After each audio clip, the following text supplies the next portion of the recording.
And we'll collect these little booklets.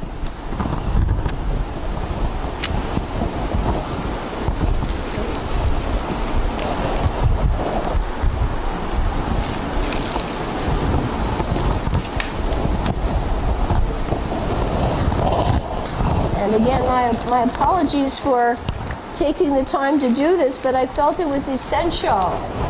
Not for all of you, but now we're getting emails now, people asking us, can you explain your system? Right? And I think that'll make you all stronger also. So when you go from one class to another, you'll understand the why and the difference. All right. So now we are ready to do chapter 17 of the Bhagavad Gita. So if you have your charts, this is not such a lengthy chapter, but a very important one also.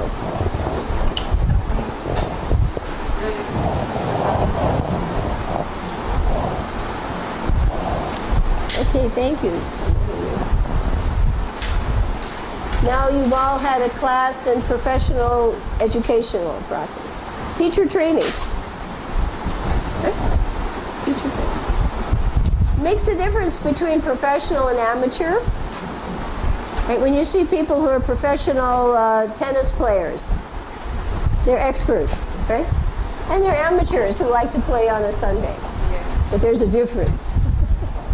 So professional means they know. Just like I have a friend here, she's a professional nutritionist. She knows what she's talking about. Somebody else is guessing and may give you the wrong advice. Okay, so now take out your little 1881 and also your study guide, your VIG study guide. The first skill we learn in instruction is to get our materials out. So we will turn to our study guide quickly.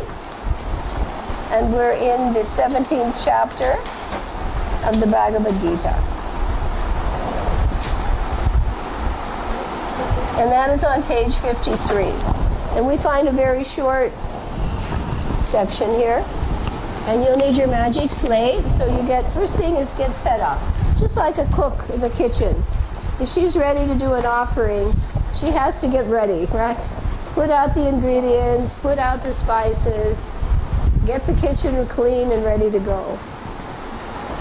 So study is the same way.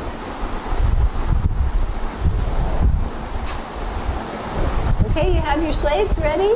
Yes. And you have your 1881 and also your study guide.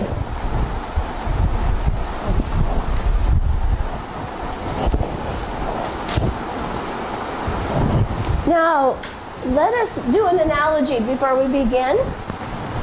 We all know we're in the legal office. Where are we? We're in the legal office. Okay.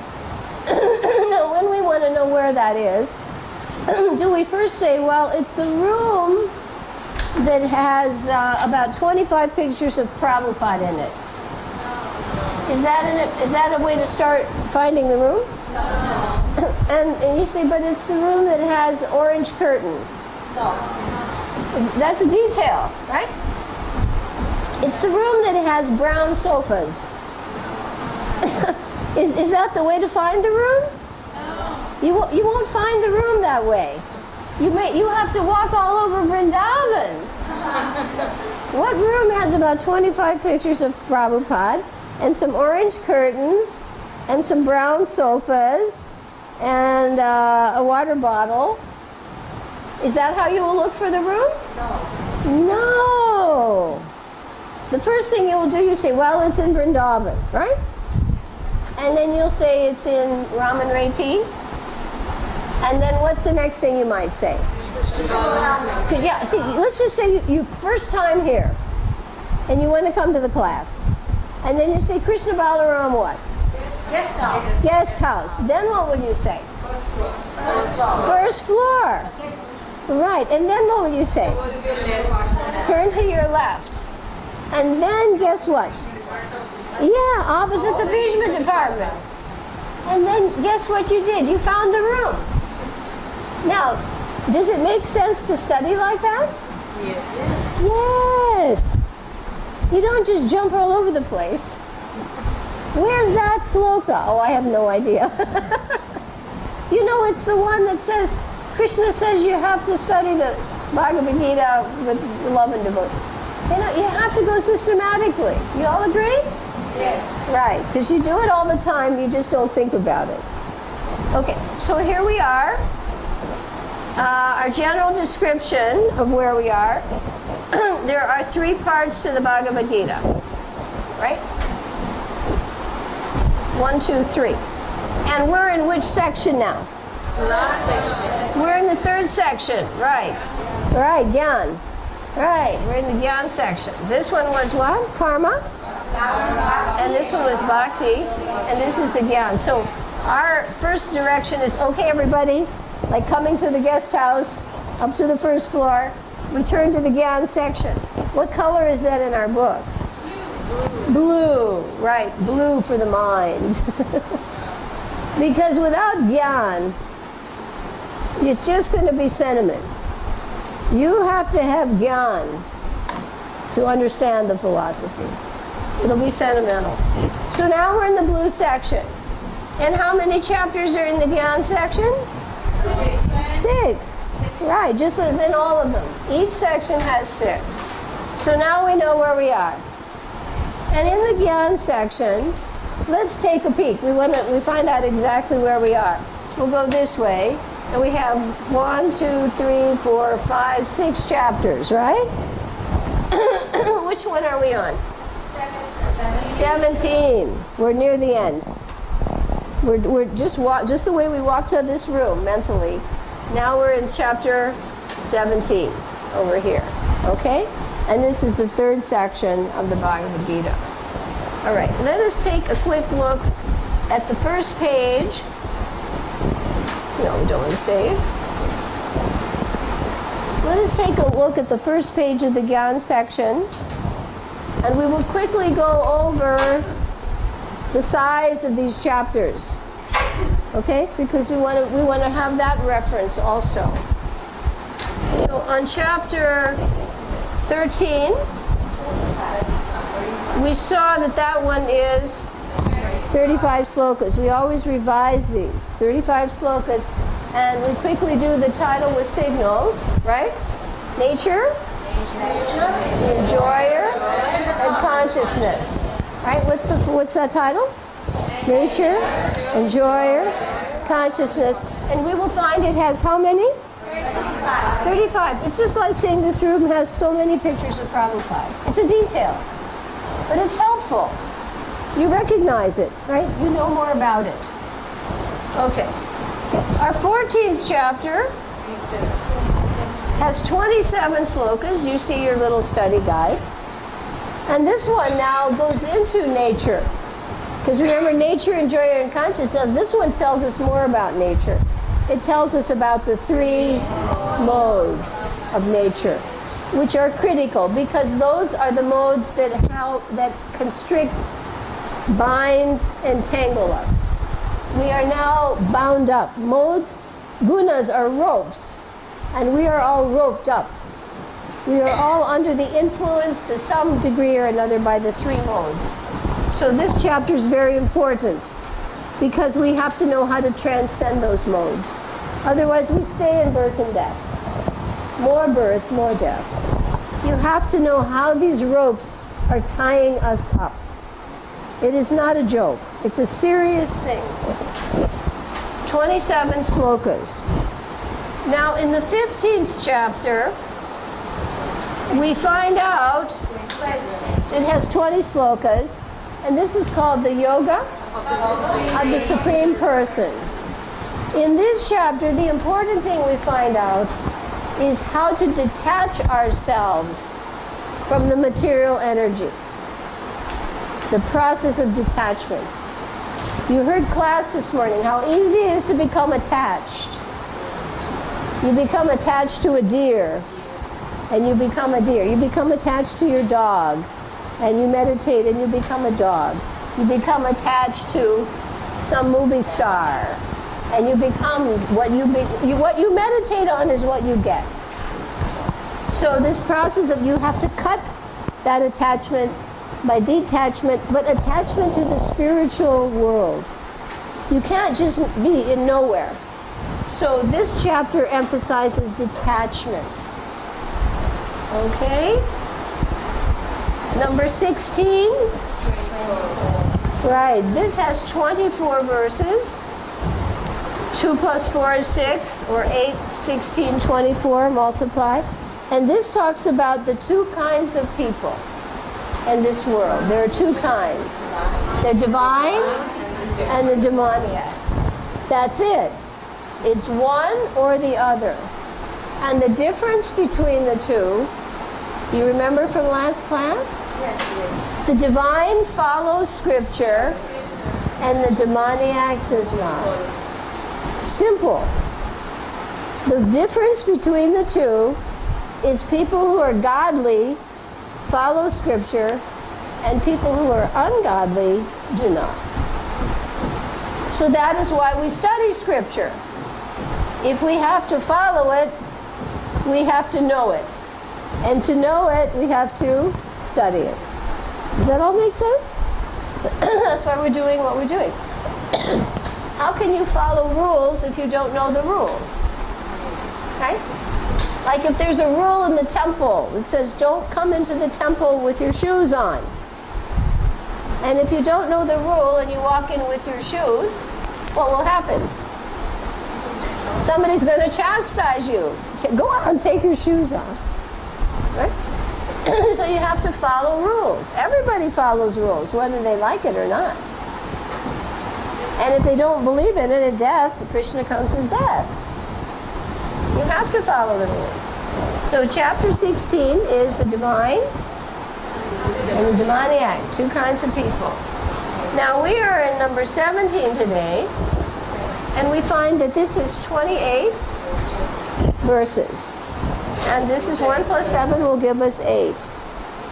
Okay? And this one's a very important chapter.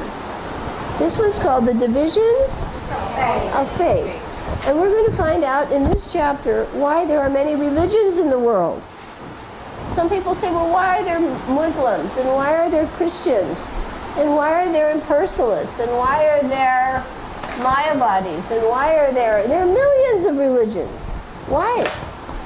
This chapter will tell us. How many people already know why? So you're going to learn that today. Because this chapter, you know why. Okay? Because this chapter will explain why are there so many religions. If you didn't know, this will help you know. You can see how helpful the Bhagavad Gita is. Because this will help you explain why is somebody a Mohammedan? Why is somebody a Christian? Why is this person impersonalist? Why does this guy worship Kali? You'll find out.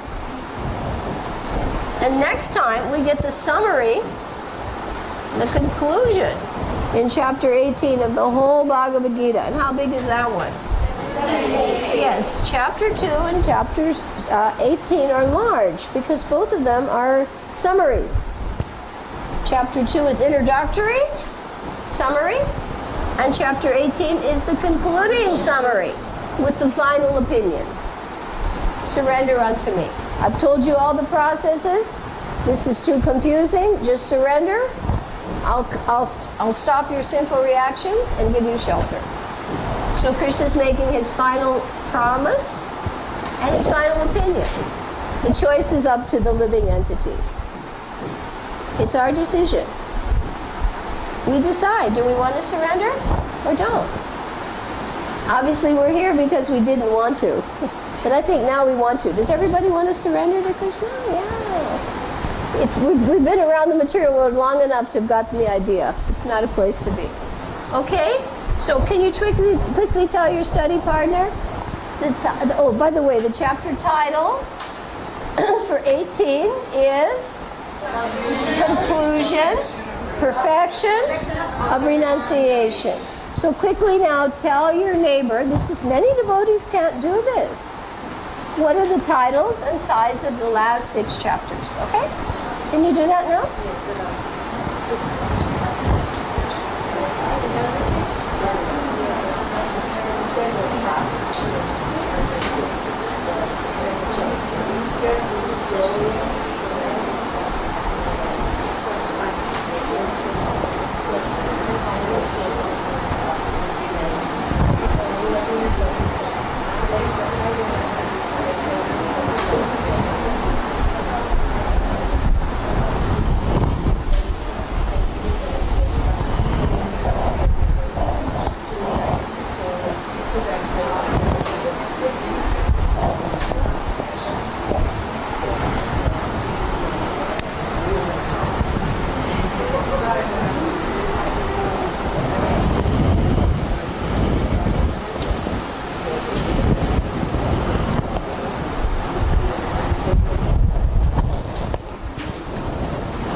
Boy, she's really looks like Bart Nacho dancer over there.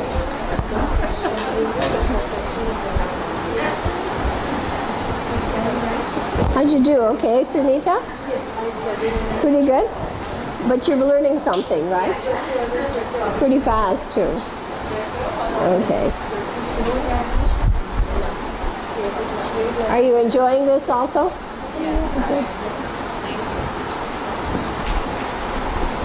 Okay, how are you doing, Bhakti? Okay? You know them? Yeah, you know them pretty well. Some people are more experienced. Some are new to this. How are you doing, Kubja, all right? So-so. Okay, but this is helpful, no? Yeah. All right, you get the picture. Okay. All right? Now, we know where we are, chapter 17, and the title of this one is The Divisions of Faith. And it has how many slokas? 28. So now turn to the page that's specifically for this chapter in your little 1881. And you'll see in that little mini map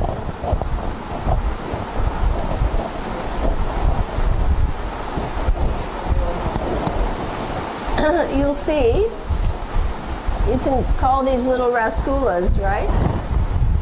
You'll see three little raskulas around the middle one. That means it has three main parts. This chapter has three main parts, right? And in the middle, you'll see the size. It's 28 slokas, right? 17 over 28. So right away, that's confirming it. And you'll see it has three divisions. So now what we're going to do is we'll put 3 dots.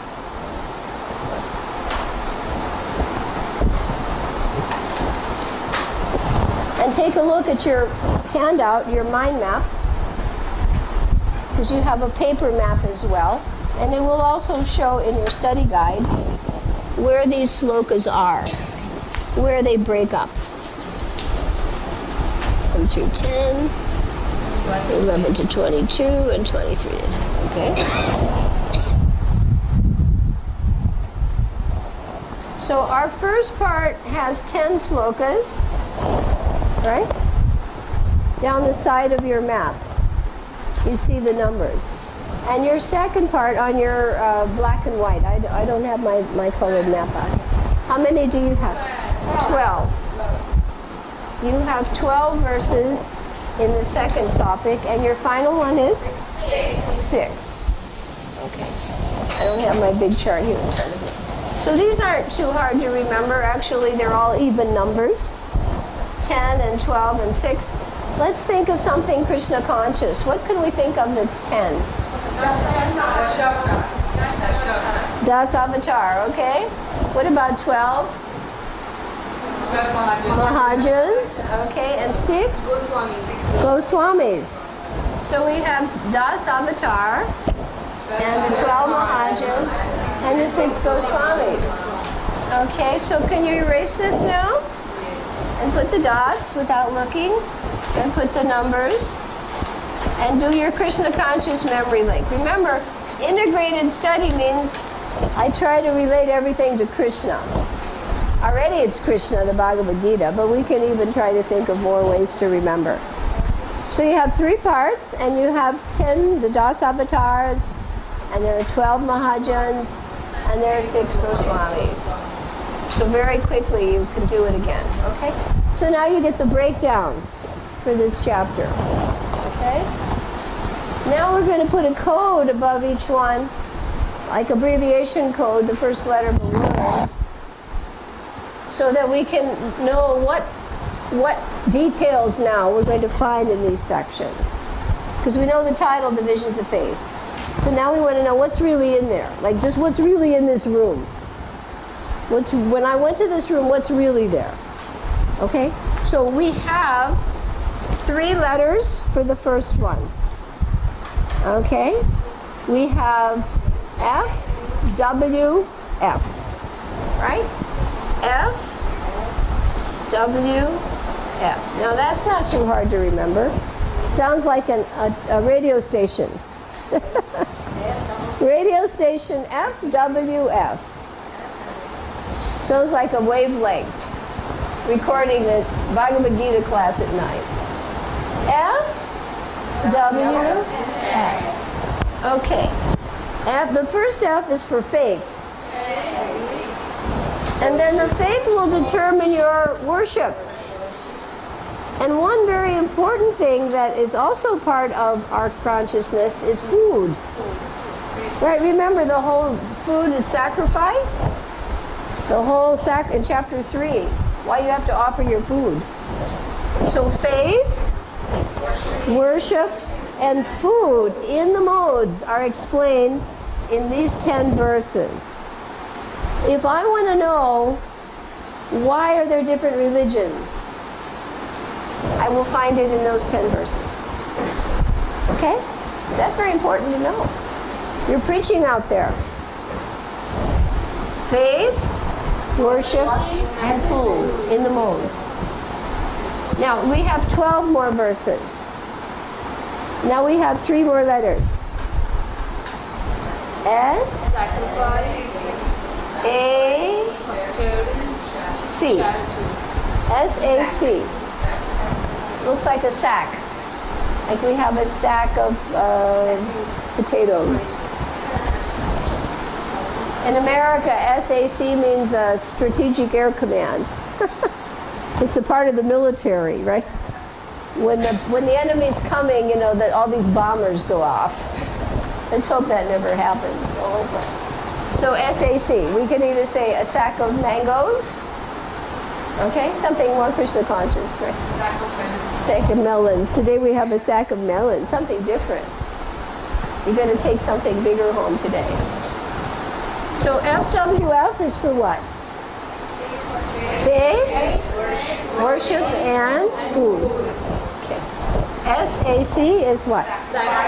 Sacrifice, austerity, and charity. Sacrifice, right? You're going to give something. Austerity and charity. Okay? And 12 verses there. This is a very important one for us to understand. Very important. And the last 6 verses are about what? Yeah, Om Tat Sat. Om Tat Sat. Yes, this Vedic hymn is chanted to make all sacrifices complete. Om Tat Sat. And those Om and Tat and Sat are explained in detail in these last 6 verses. Okay, so let's mentally go over this again. Station FWF. Faith, worship, and food. 10 slokas are going to tell us how we know why people follow different religions. Then, sacrifice, austerity, and charity. This is very important for all of us. If we want to do something in the mode of goodness, we need to know this section. And, well, actually, you need to know all of this. Yes, because only if you're in the mode of goodness can you elevate to being free of reaction. Even in the mode of goodness, there's reaction. This the devotees don't understand. Devotees think that whatever they do, oh, I've got my Kanti Mala, I chant my rounds, I follow the 4 regs, everything I do is transcendental.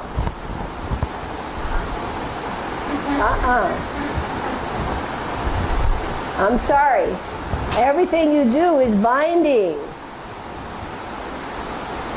And you have to come to goodness to get out of the place. You can't get out of the place from passion or ignorance. So is this important information? Yes. You bet it is. Because otherwise you're going to be around here a long time thinking you're doing bhakti. And you're really not. You know, that's why we need to know. That's why we need to study. Everybody agree? Yes. And then Om Tat Sat, how to make all sacrifices complete by the chanting of Om Tat Sat. And what Om Tat Sat means. Now this is a very interesting chapter. You all agree? Divisions of faith. Okay, so FWF, faith, worship, food, sacrifice, austerity, charity, and the chanting of Om Tat Sat. Okay, erase this, do it really fast, and tell your study partner what you now have learned. Because remember, at 5 o'clock, it's not what Yashoda knows, it's what you know. It's not what I know. It's what do you know at 5 o'clock. And you have to know it. Not just, Okay, go ahead. It's your business to help her. Okay?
have a study of the skeleton of chapter 17.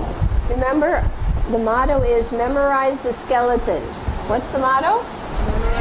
Memorize the skeleton. So you know 10, 12, 6, and you know FWF, and you know SAC, and Om Tat Sat. So if you walk around saying that, someone may think you're crazy. You say FWF, SAC, Om Tat Sat. 10, 12, 6. But you're not crazy. You just have a study skill. Okay. All right. Let's take a look at our study guide really fast. Remember, I'm filling in the picture. Right? We walked into the guest house. We're on the first floor. We're in the legal office.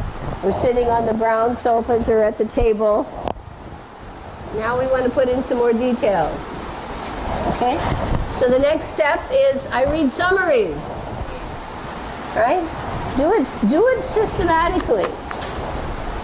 Be systematic. I'm sure you all cook, and you know how you have to be systematic to cook. Chapter 17. I read, and you follow with your flute finger. Everybody must do it. Use your right hand. And when I stop, you loudly chant the next word. It will be the key word. Now the first is a recap of the last chapter, because we have to see how things connect. What do we have to do? How they connect. It's like the sequential. 17 just doesn't pop out of nowhere. It's connected to 16. In chapter 16, Krishna has established that faithful followers of are divine, and that the faithless are right. That's the difference. That's the point of chapter 16. If you're a faithful follower of the scriptures, you are divine. And if you're faithless, you're right. But into which category does a man fit who follows with faith something other than? Yeah, because there are a lot of people that they're not following Bhagavad Gita. Where are they? That's a good question. Because guess what? That's most people out there. And those are the people you have to preach to. Right? Faith, worship, and food in the modes. Where is that? 1 to 10. Now that's something you already learned. Right? FWF.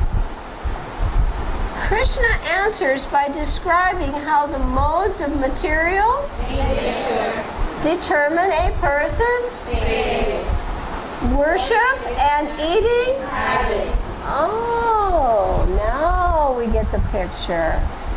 The modes will explain why somebody worships, has a certain faith, why he worships a certain way, and why he eats what he eats. What's causing it?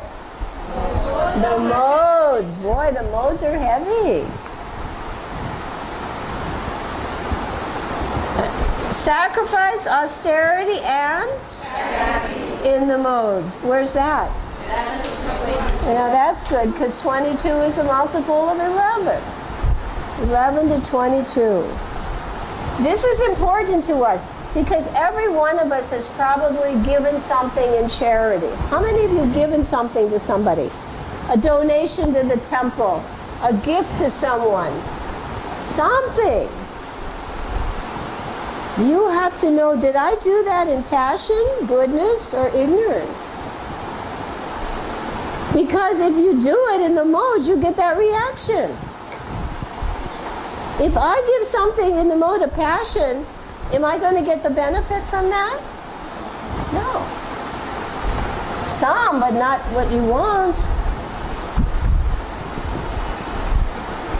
Lord Krishna describes sacrifice, austerity, and charity under the influence of the modes of nature. Very important section. This you must study carefully. Chanting Om Tat Sat purifies. Where's that? 23 to 28. That's the end of this chapter. All activities are... Wow, did you hear that word? I'll read that again. All activities are... We all thought we were doing really well. Bhagavad Gita is an eye-opener, huh? What's it contaminated by? The... Oh.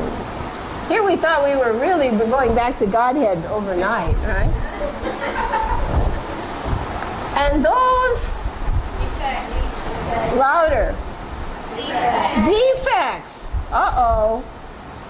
Can be offset by acting, even if within the of nature, in Krishna's, by chanting, oh, you can offset it. Om Tat Sat. Actually, all our activities should be aimed at the Supreme Lord. I'll read that sentence again. This is the essence of a karma. If you're not doing this, it's karma. We're not doing vikarma. We're past that one. But karma, we're still doing. Actually, all of our activities should be aimed at the Supreme Lord. Anything less than that is karma. Even if you've got your Tulsi Mala on, and you're chanting your rounds, and you're being a nice devotee. Does everybody find this shocking news? How many of you find this shocking news? Good. Okay. When sacrifice, penance, and are performed without faith in the Supreme, they are useless, both in this life and in the next. So no faith in the Supreme, no matter what you do. You can be giving millions of dollars to feeding the poor people in China, but you don't believe in God. It's not going to do you much good. Okay, the Gita is does everybody agree the Bhagavad Gita is an important book to know? Yes. And you thought you knew it. Now we're finding out. Maybe we better check it out again, right? Okay. Om Tat Sat purifies activities. And I'll repeat this sentence. Actually, all of our activities should be aimed at the Supreme. Only that is a karma. Vikarma, you've given up all the bad things. But the karma, anything influenced by the modes, you're still making karma, which means you have to come back and take the results. That means birth and death. And who knows where. Not a good idea. Okay. So everybody got these summaries now? And you see the importance of this chapter. All right. Let us take a look at our chart really fast. And we're going to do the link words for 28 slokas. Because now Krishna is asking important questions. Or Arjuna is asking, well, yeah, some people have faith, but they don't have faith in the Shastra, but they have faith in something. What happens to them?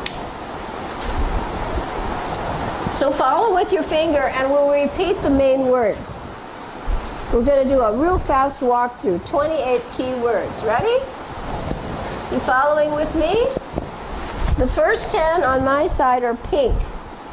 This is the 10 verses that talk about FWF, faith, worship, and food. The first words say imagination, and then faith, and then evolves, then worship, then impelled, then torture, then distinctions, then happiness, hot, and decomposed. Now I'm sure you know what the last three are. Food. Happy? What food makes you happy? What food makes you sick? And what food is decomposed? Okay, let's turn it over. Now the next 12. We've got 4 to a row. Let's just get some essence words here. Ready? Scripture. Pride. Without. Body. Speech. Mind. Threefold. Honor.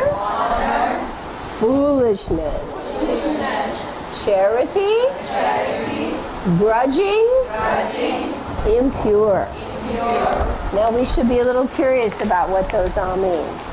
Now the last 6 are about what word? Om Tat Sat. Symbolic. Om. Tat. Sat. Absolute. Asat. All right. Now let's see if we can do a fast run through of the slokas. Get out your yellow book that has the verses in it.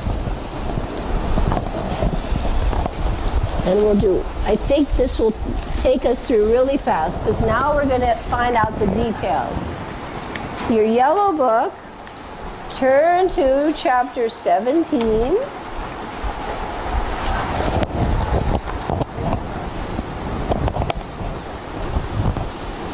And we have 4 minutes to read 28 slokas. But I think we are prepared, right? Because we know the structure, we know where the details are, we know the summaries, and we know what we have to be careful of. We don't want to make more karma. And how do we not make more karma? Everything we do should be for the pleasure of the Supreme Lord. That's the only way you cannot make more karma. Anything else you do, either for gross or subtle result, binds you to this world. Any attachment to the result, subtle or gross. This is a very heavy thing. I think if you heard class this morning, it was excellent. He was showing how the subtle attachment to anything we see in this world. Prabhupada said one sweet ball can bring you back. One bangle can bring you back. One sunset can bring you back. I read in a little book called Prabhupada Nectar. It was by Saswarup, old days, these little red books. Those little red books. And Prabhupada popped a sweet ball. And he said, I just did this to please Krishna. Now, I'm not on that platform, I'll tell you. Somebody brings me a sweet ball and I just say, yummy. You know, that's not the point. We have to realize how entangling. We're already bound up by we're tied up by even the mode of goodness. We're bound. We're already trapped. So here we go, chapter 17. When I stop, you say the word loudly so we can hear it on the camera. Chapter 17, the divisions of faith. There are 3 types of faith. Corresponding to and evolving from the 3 modes of material nature. Acts performed by those whose faith is in Passion. And Ignorance. yield only Impermanent. Material Results. Whereas acts performed in Goodness. in accord with scriptural Injunction. purify the heart and lead to pure Faith. in Lord Krishna. and devotion to. Name. So the summary is you should try to do things in the mode of goodness, because passion and ignorance yield impermanent material results. That means bondage. 17.1. Arjuna inquired, O Krishna, what is the situation of those who do not Follow. the principles of Scripture. but worship according to their own? Imagination. Are they in goodness, passion, or in?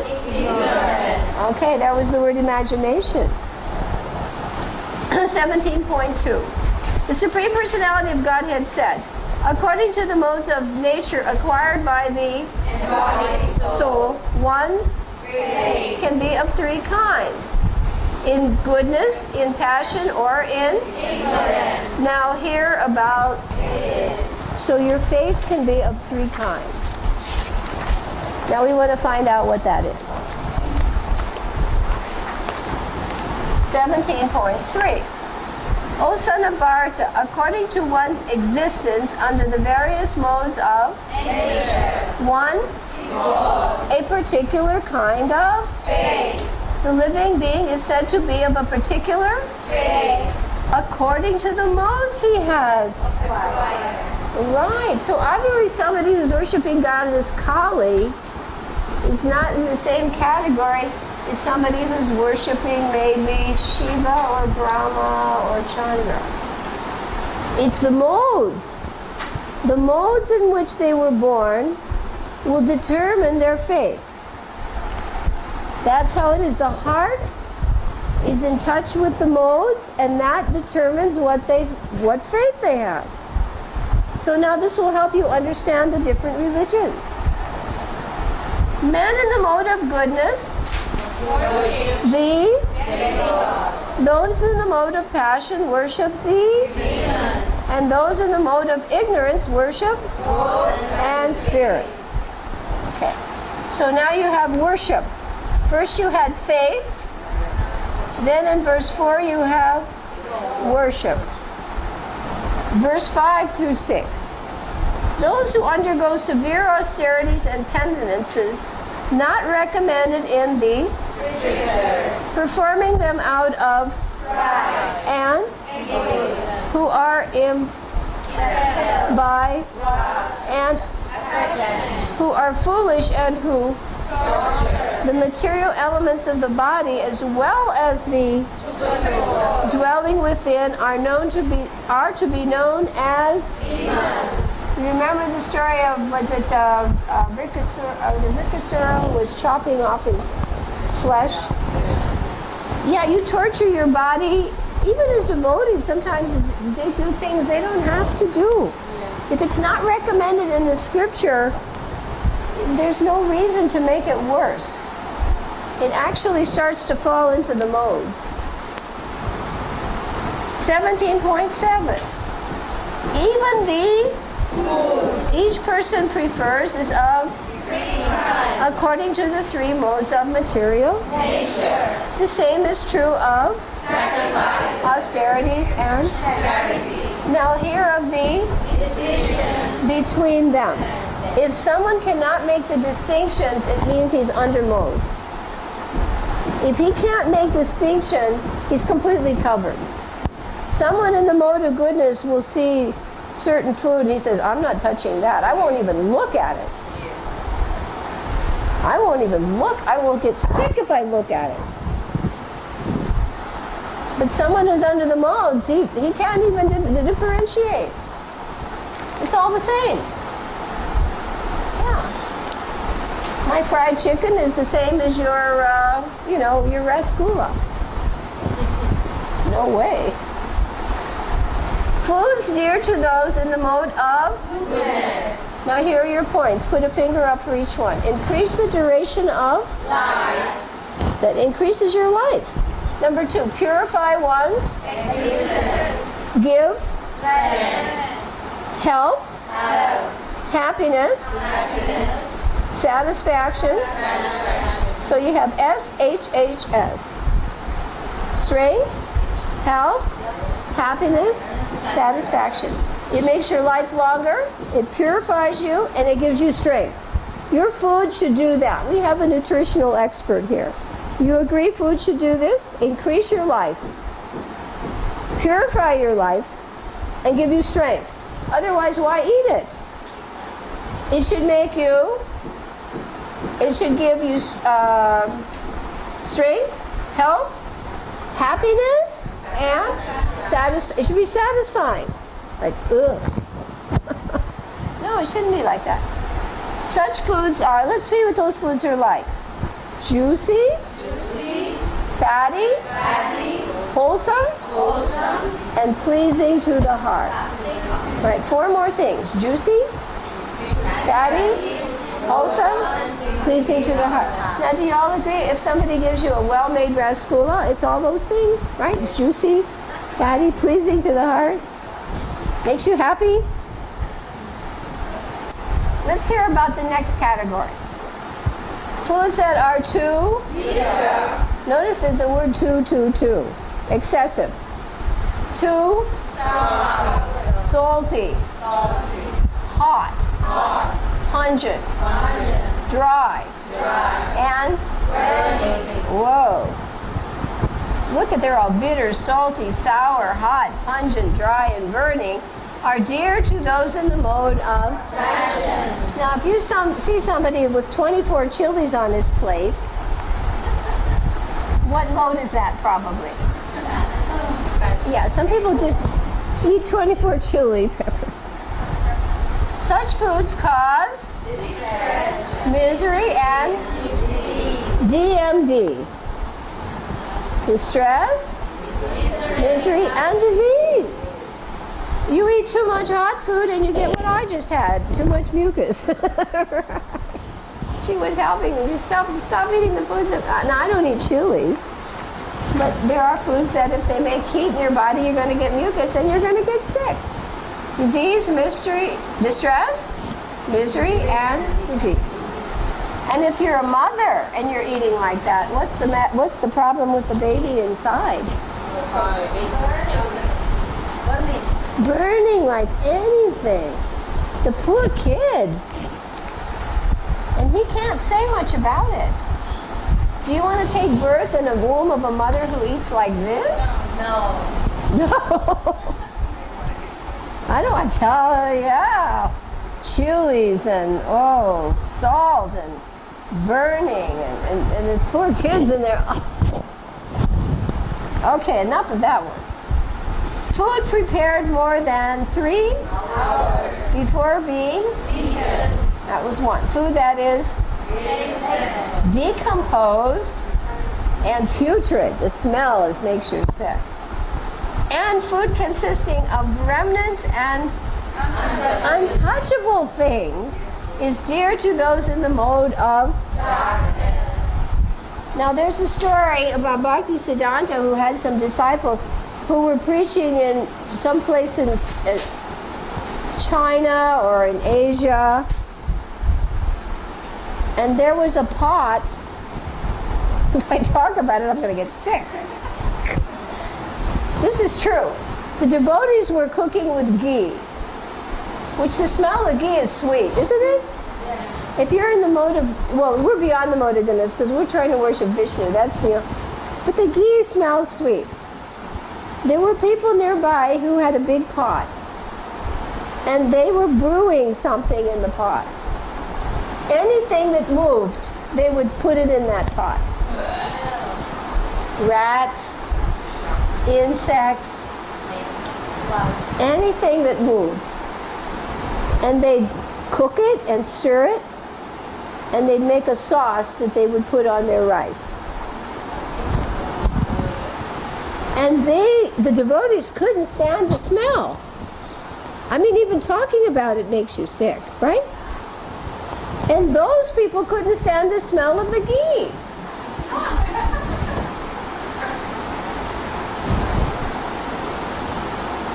Now that's a true story. Did you get the idea about the modes? Okay. Now, this section is the one we really want to understand. 1711, of sacrifices. The sacrifice performed according to the directions of Nature. as a matter of Beauty. by those who desire no Reward. is in the nature of. Goodness. So if you do a sacrifice, it should be according to the scripture. Do it as duty, and you don't want anything for it. If you want something out of it, it's not goodness. 12. But the sacrifice performed for some material, for the sake of, O chief of the Bhartas, you should know to be in the mode of Passion. Right. Oh, I just gave 10,000 rupees to the Goshala. Right. Don't I get a Maha garland for that? Nothing. You know the point, right? No, I'm not saying that when they do that it's bad. But if that's your motive, it's not going to be best process. Any sacrifice performed without, for the directions of, without distribution of. Now you see why we always have the fruit. Spiritual fruit. Without a Vedic and remunerations to the, and without, is considered to be in the mode of. Right, so if you have a house program, you should have some chanting going on, and you should have prasadam distributed, right? Otherwise, it's not in the mode of goodness. 14. Now, here's austerity. Austerity of the body consists in worship of the Supreme Lord, the spiritual Master, and superiors like the Father and Mother. And now this is austerity of the body. That means you should actually do something, right? And you should be in simplicity, celibacy, and non-violence. Yes, the body should be clean. It should be simple, celibate, and non-violent. You just don't run around hitting everybody. Austerity of speech. This is an important one because we're always talking. Consists in speaking words that are pleasing, beneficial. Yes, you should. Whatever you say should be helping people, and not to. Yeah, you shouldn't say things that make people upset. And also in regularly reciting. That's what we're doing today. 16. And satisfaction. This is the mind. Simplicity, gravity, self-control, and purification of one's existence are austerities of the mind. Let's get these, because the mind is the central point of transmigration. SSS, 3 S's. You should be satisfied. You should be simple. You should be self-controlled. You should be grave, not foolish. And you should try to purify your existence. These are the austerities of the mind, because it's the mind that's going to make more bodies. So let's go over it. Satisfaction, simplicity, gravity, self-control, and purification of one's existence are the austerities of the mind. This is the important one for everybody. Gravity. Prabhupada always looked grave. You know, it means that you're not, it doesn't mean you're not internally joyful. But sometimes people would look at a picture of him and they say, you look so serious. Birth and death is a serious thing. You don't run around like... Jumping off the roof.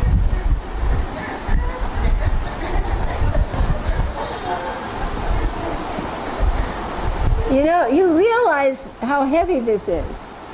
You're grave. But it doesn't mean internally you're not feeling internal joy. Prabhuji says, I'm in ecstasy. You look at some of the pictures here. Someone would say, oh, he doesn't look too happy. But he's grave. Right? Some of the other ones. Right? He just doesn't up there looking like a clown. It's serious business what he's telling the world, isn't it? You're trapped, folks, in birth and death. I'm giving you the only way out. This is serious business. He's grave. He has to be. If you go to a doctor and you got a big problem, the doctor's not going to laugh and joke about it.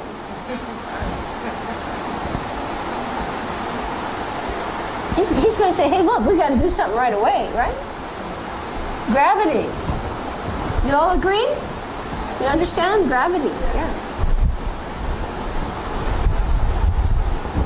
This threefold austerity performed with transcendental faith. Now, this is a threefold austerity: body, speech, and mind.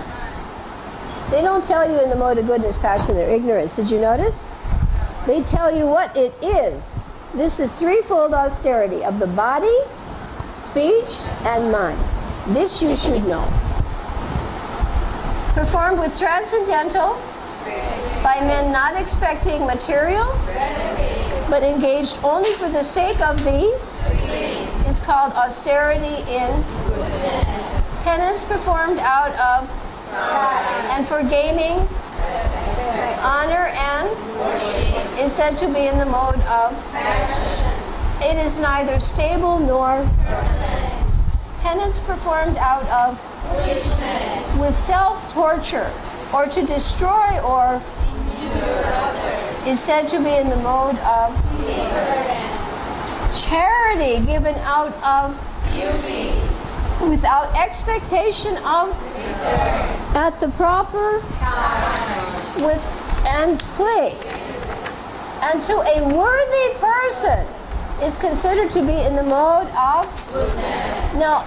If you listen to Irmala's NOD, she talks about this a lot because devotees have often been pressured into giving money. Have you ever had that experience? And later they resented it for years. That means that that was not following scripture. If someone's forcing you to do something or you feel obliged, you will resent it. If you feel that, that means that that was forced in the mode of passion. You should be giving it like if she says, Irmala says, don't give it to somebody when he's in the shower. Right? Or when he's eating something, right? You know, at the right time, in the right place, to the right person, no expectation of return. And if somebody's forcing you, oh, come on, let's give another 20,000 today. And you're feeling like, well, I don't really have that much, but I better do it because if this guy gets upset with me, I won't have my place in the temple. You know what I mean? That's not the way to collect, and that's not the way to give. She talks about this if you listen to the NOD lectures. But charity performed with the expectation of some return or with the desire for fruit of results in a right, like if I give you something and I say, okay, Neela, here, take it. That's not in the mode of goodness. The mood is so important, isn't it? Somebody gives you something and the mood is bad. You can see what mode that's in. Charity performed at an impure time and to unworthy persons without proper and is said to be in the mode of. So that means if some guy on the street wants some money to buy a beanie, don't do it. Because it's bad. You're just reinforcing sin. I know one lady was working for Food for Life, and this is shocking. They would go out to the villages to try to distribute prasadam. And sometimes the people who were in the lower modes would say, we don't want prasadam. We want meat. They didn't want the prasadam. And she found out that sometimes they would rent out their wives for money to buy liquor. That's happening. So don't be an illusion that everything in Braj is, take a look at the Gita once in a while. You have to be careful. It's not all one, is it? You have to be discriminating. Yeah, you got to be discriminating. It's Kali Yuga, folks. This is personal truth. This lady told me she was a nurse working for, and she still does, I think. And they'd go to the villages and they wanted the medicine and they wanted meat. They didn't want the prashadam. That's amazing to me. Now 23. From the beginning of creation, the three words were used to indicate the supreme absolute. These three symbolic representations were used by while chanting the hymns of the and during the sacrifices for the supreme. Therefore, transcendentalists undertaking performances of sacrifice, charity, and in accordance with scriptural begin always with to attain the. So you notice Om, Tad, Vishnu, Paramam. You chant the Vedic mantras, they start with Om. Only Hare Krishna doesn't begin with Om. You don't have to say Om, Hare Krishna, Hare Krishna. But other hymns, you start with Om. And what does Om mean? You want to attain the Supreme. Without desiring fruitive results, one should perform various kinds of sacrifice, penance, and with the word. The purpose of such transcendental activities is to get free from material. So tat means you want to get free of material entanglement. Om means the goal. I want to attain the Supreme. Tat means I want to get free of material entanglement. 26 to 27. The absolute truth is the objective of, and it is indicated by the word sat. The performer of such sacrifice is also called, as all the works of sacrifice, penance, and which, true to the nature, are performed to please the Supreme Lord. Everything done to please the Lord is sought. The performer, the activity, the sacrifice.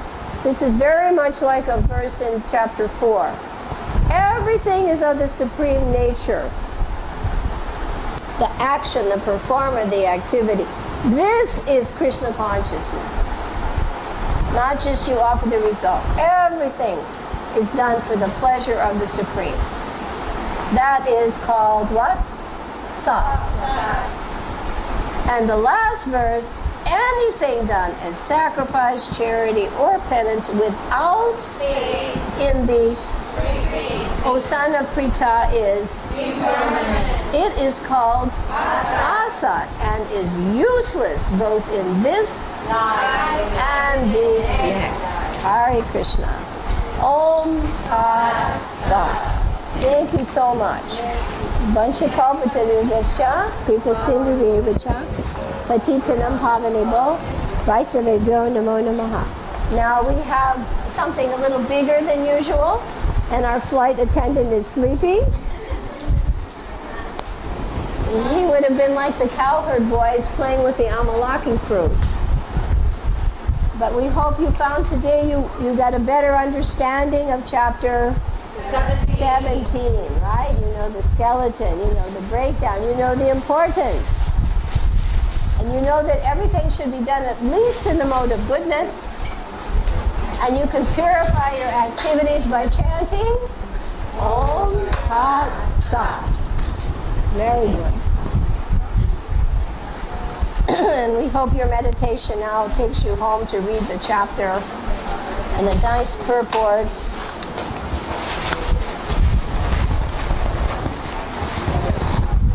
Okay. Just 1 second. We have a lot of